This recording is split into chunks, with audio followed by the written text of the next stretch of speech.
Nathan Carter had learned a long time ago that life rarely followed the plans you made. 5 years ago, he had been living a perfectly normal life. A small house, a loving wife, and a baby girl who had just learned to say the word, Daddy. Back then, Nathan believed happiness was permanent. He was wrong. The night everything changed was cold and quiet. Nathan was finishing a late shift at the auto repair shop when his phone rang. It was the hospital. His wife, Lily, had been in a car accident. Nathan remembered driving to the hospital with trembling hands. He remembered the sterile smell of the hallways. And he remembered the doctor's expression before he even spoke. That was the moment Nathan's life split into two parts.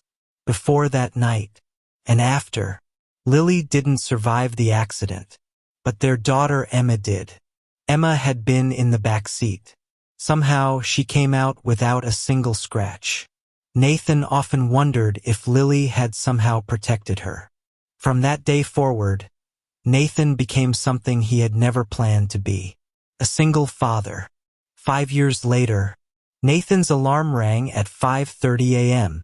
He turned it off quietly before it could wake Emma. Their small apartment was still dark. Nathan stretched and sat up slowly. His body ached from yesterday's work. Fixing engines for 10 hours straight was never easy. But Nathan didn't complain. He couldn't afford to.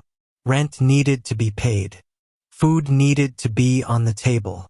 And Emma needed school supplies, clothes, and the occasional ice cream when she had a bad day. Nathan walked into the kitchen and started making breakfast.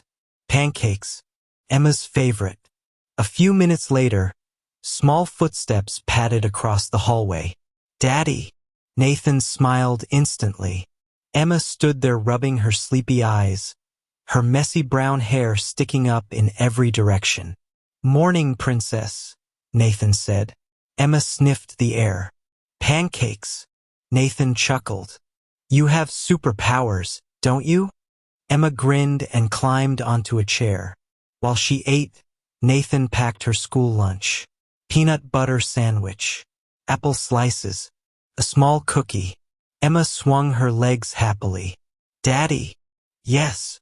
My teacher said tomorrow we can bring someone to school for career day. Nathan froze for a second. What do you mean? Emma smiled proudly. I told her my daddy fixes cars and saves people. Nathan laughed softly. Saves people. Emma nodded. When cars break, people can't go home. You fix them. Nathan felt his chest tighten. Kids had a way of making ordinary things feel important. Well, he said gently, maybe I'll come tomorrow and tell your class about engines. Emma clapped excitedly. Yay! After dropping Emma at school, Nathan drove to the repair shop where he worked. The building was old and noisy, but Nathan liked it. Machines made sense. People were complicated. His boss, Mike, greeted him as he walked in. You're late. Nathan looked at the clock. He was exactly 1 minute late. You're getting soft, Mike joked. Nathan smirked. Blame my daughter. Mike tossed him a rag. Big job today. Luxury car coming in. Nathan raised an eyebrow. Luxury. Yep, Mike said. CEO type. Some big company. Nathan shrugged. To him, cars were just machines.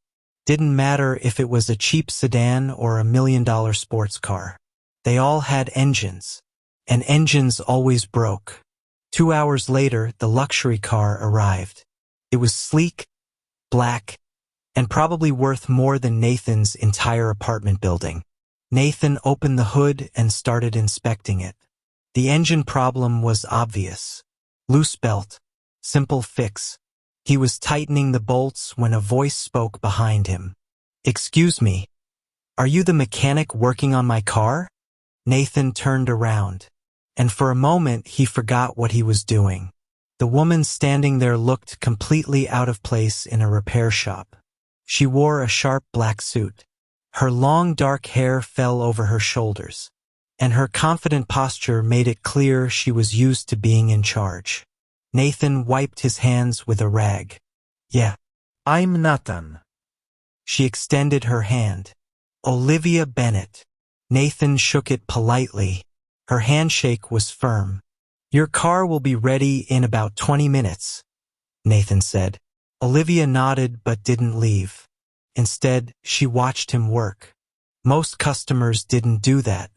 Is something wrong? Nathan asked. Olivia smiled slightly. No. I'm just curious. About what? You. Nathan frowned. Me? Olivia leaned against the workbench. You're very calm. Nathan chuckled. I fix cars, not perform brain surgery. Olivia studied him carefully.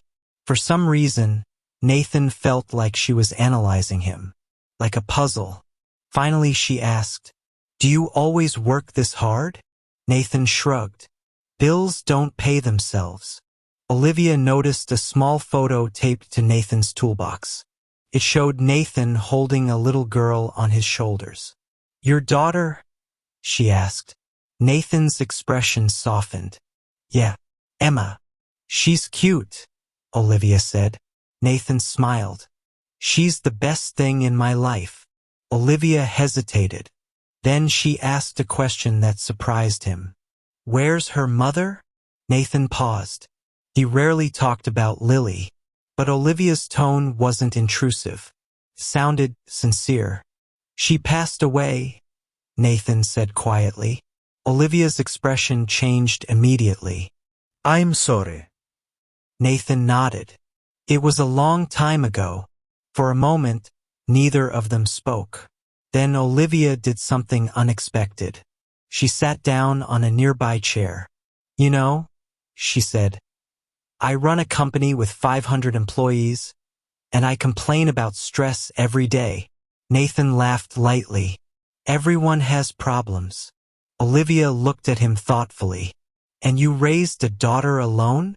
Yep. That's impressive. Nathan shrugged. It's just life. Olivia stared at him for another moment. Then she said something that made Nathan completely freeze. Can I ask you a strange question? Nathan chuckled. Depends how strange. Olivia smiled. Then she said softly, I don't have a husband. Nathan blinked. That's not strange.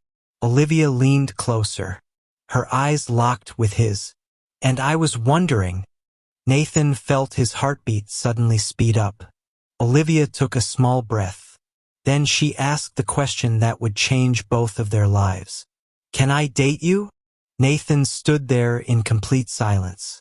Powerful CEO, standing in his messy repair shop, asking him out. For the first time in years, Nathan had absolutely no idea what to say.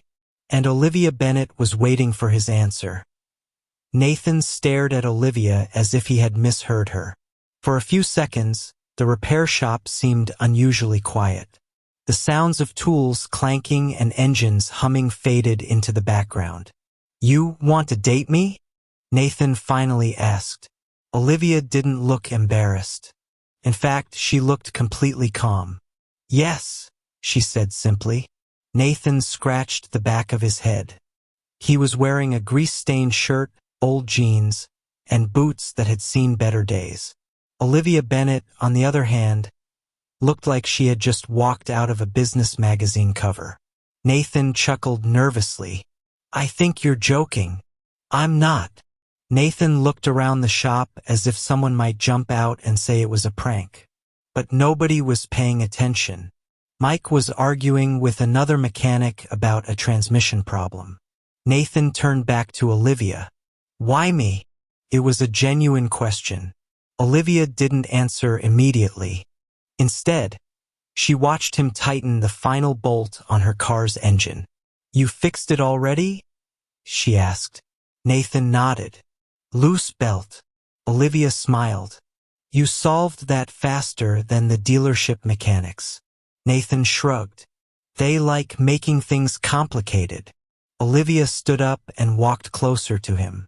Nathan could smell a faint perfume, elegant but not overpowering. You know, she said, most men I meet spend their time trying to impress me. Nathan raised an eyebrow. Isn't that normal? Not really, Olivia replied. They talk about their money, their houses, their connections. Nathan wiped his hands again. Sounds exhausting. Olivia laughed softly. It is. Nathan leaned against the car. So you decided to date a mechanic instead? Olivia nodded. Exactly. Nathan stared at her. You're serious. Very. Nathan sighed. Look, Olivia, right? Yes. You seem like a nice person, but I'm not really in the dating world. Olivia tilted her head slightly. Because of your wife? Nathan nodded slowly. For a long time, yeah. Olivia didn't push further, but she could see something in his eyes. Pain that never completely disappears. How long ago? She asked gently. 5 years. Olivia looked down for a moment. That must have been difficult. Nathan exhaled. It was. Then he smiled slightly. But Emma made it easier. Olivia nodded. Kids have that power. Nathan glanced at the photo again. Emma's bright smile seemed to fill the small picture. Everything I do is for her, he said. Olivia looked at him thoughtfully. That was one of the things that had caught her attention earlier. Nathan wasn't trying to impress anyone. He simply worked, lived, and loved his daughter. It was rare, especially in Olivia's world. So, Nathan said, about that dating question. Olivia crossed her arms playfully. Yes. Nathan chuckled. You really don't waste time. Olivia smiled. Life is short. Nathan couldn't argue with that. After Lily died, he had learned the same lesson. But dating again felt strange. Almost like betraying the past. I don't even know you, Nathan said. Olivia nodded. That's why people go on dates. Nathan laughed. You're very persuasive. Occupational hazard, Olivia replied. Nathan thought for a moment. Then he said, I have a daughter. I know. She's my priority. I respect that. Nathan studied Olivia's face. She didn't look annoyed or impatient. If anything, she seemed curious. Emma usually comes first in my schedule, Nathan continued. So we'll schedule around Emma, Olivia said casually. Nathan blinked. You make it sound easy. Olivia shrugged. It is. Nathan smiled slightly. You're different from most CEOs. Olivia laughed. You'd be surprised. Just then Mike walked past them and whispered loudly.